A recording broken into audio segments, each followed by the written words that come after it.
Olha a quantidade de espécies de cobras corais que você pode encontrar no país. Então, assim, a grande verdade, respondendo a pergunta dessa reportagem logo no início, é: você não vai conseguir diferenciar uma cobra real, original ou de uma falsa. A grande verdade é essa: é deixar o bicho quieto, é deixar o bicho tranquilo e procurar alguém que sabe. E a gente veio até o laboratório de répteis e anfíbios aqui da UFO, o Reptan, para falar com quem sabe. Falei, chega aqui para a gente conversar um pouquinho. Essa é a grande verdade, né? Não dá para você bater o olho e saber se é uma cobra muito perigosa como uma coral ou uma cobra menos perigosa, enfim. Não dá para saber, né? Não, no caso, é uma identificação bem técnica, assim. A pessoa tem que ser uma pessoa que conhece a fundo as serpentes, no caso, os répteis também, né? Porque vai toda uma identificação daquele animal, principalmente se é uma coral verdadeira ou se não é. Então, o essencial é que não encoste no animal, né? Não tem necessidade, viu o animal? Coloca um balde por cima, chama quem conhece, né? Às vezes a pessoa pode até retirar, se estiver numa área rural, pode pegar um rodo, levantar o animal, levar até naquele lugar que seja mais seguro, uma área de mata ou o quintal mesmo da pessoa, O né? importante é não ter um contato direto com o animal, né? Exato. Por exemplo, às vezes a pessoa pode achar que é uma coral verdadeira, mas na verdade é uma falsa, mas mesmo assim a falsa ela pode ter a peçonha, né? Então causa um problema. O essencial é não pegar o bicho na mão. Qual que é a necessidade, né, de manusear esse animal? Ó, e vamos identificar isso, já vamos mostrar isso, porque aqui ó, temos 3 cobras aqui e batendo o olho, eu particularmente, leigo completo no assunto, não sei dizer qual que é a verdadeira, qual que é a falsa. Felipe, qual que é a verdadeira aqui? Então, no caso aqui, os exemplares que temos, né? Essa daqui é a verdadeira.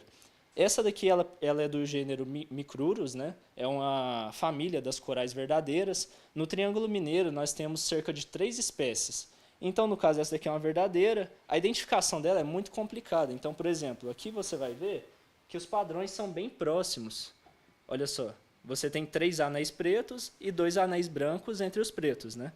Ou seja, pelo padrão eu consigo reconhecer. Não, não dá, né? Tem que fazer uma outra diferenciação. Sim, no caso é uma identificação bem a fundo, muitas vezes com características da boca, por exemplo, dentição. Então você vai pegar, por exemplo, abrir a boca do animal, aí você precisa de manusear. Então, somente Não em é o ideal. laboratório. Não é o ideal. Somente um técnico mesmo em laboratório, um biólogo, uma pessoa da área em específico. Quer dizer, então se viu o animal, ele está passando por ali, está indo, ó, deixa embora. Deixa aí, fica tranquilo, que ele não vai voltar na sua casa para te atacar, não é isso? Vai depender. Por exemplo, se for um ambiente urbano, é necessário que seja contatado Claro. para retirada. Sim. Isso. Se for, por exemplo, uma fazenda, é mais tranquilo, porque você está na área perto de mata. Então, assim, deixou o bicho embora, acabou. Porque o bicho vai procurar o quê? A gente chama de 3 As, que é o quê? Água, alimento e abrigo. Então, se você tem água naquele lugar, é um ambiente mais úmido, tem rato ou se não algo que aquele animal come e tem um abrigo, é essencial para ele viver ali. Então, por exemplo, às vezes as pessoas falam, aparece muita serpente na minha casa, mas você vai olhar, às vezes a pessoa tem um entulho, ou se não a pessoa tem aquelas prateleiras, né, que tem vários vasos, esse tipo de coisa, e pode dar ratos, pode dar outros animais que elas comem. Agora vamos deixar claro uma coisa aqui, que o pessoal está vendo essa cobra sem aquela coloração vermelha, bem viva mesmo. Isso é por conta da conservação dela aqui, não é isso? Isso, é porque o que acontece? Esses exemplares, eles são conservados em álcool. Aí, devido ao álcool, né, com o tempo vai perdendo essa coloração. Então, o animal, às vezes, ele era vermelho quando foi colocado na coleção e perdeu a cor.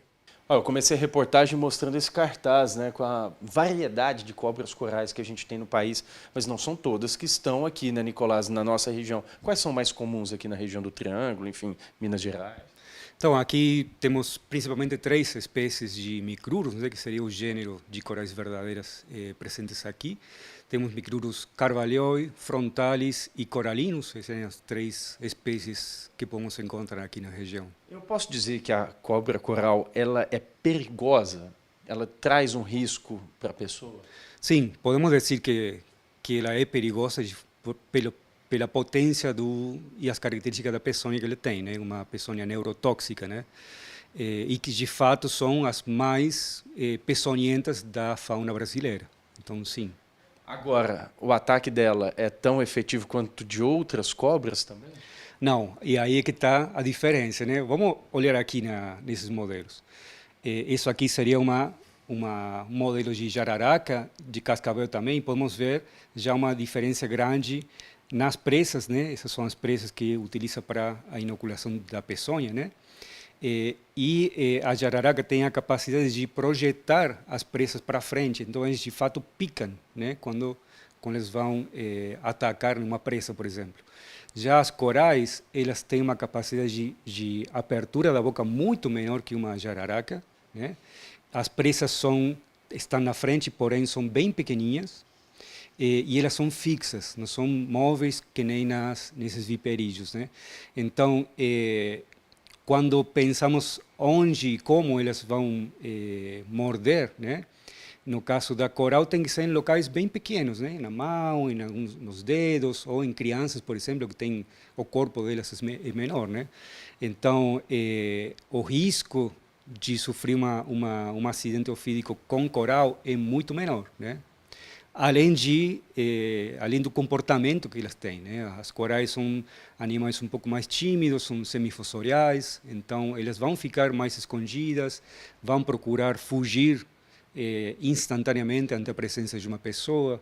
Então, de fato, os acidentes ofídicos com corais são os que têm a menor representação dentro de todos os acidentes ofídicos. Menos de 2% são acidentes com corais. Cobra coral ataca pelo rabo também? Ah, isso é muito legal. Então, tem vários mitos, né, associados com as corais. E essa é uma desses mitos mais difundidos, né? E qual que é a questão? As corais têm um comportamento defensivo no qual elas vão se enrolar, né? Eles vão colocar a cabeça debaixo do corpo e o rabo ele fica, né, levantado, formando um círculo, exatamente. Então estão simulando, né, como se fosse a cabeça. Como do lado de ventral eles também têm as mesmas cores que na parte superior, então parece realmente que isso aqui fosse a cabeça. Então um predador vem, pega na cauda, né, e aí é quando ela consegue se defender, né, utilizando a cabeça.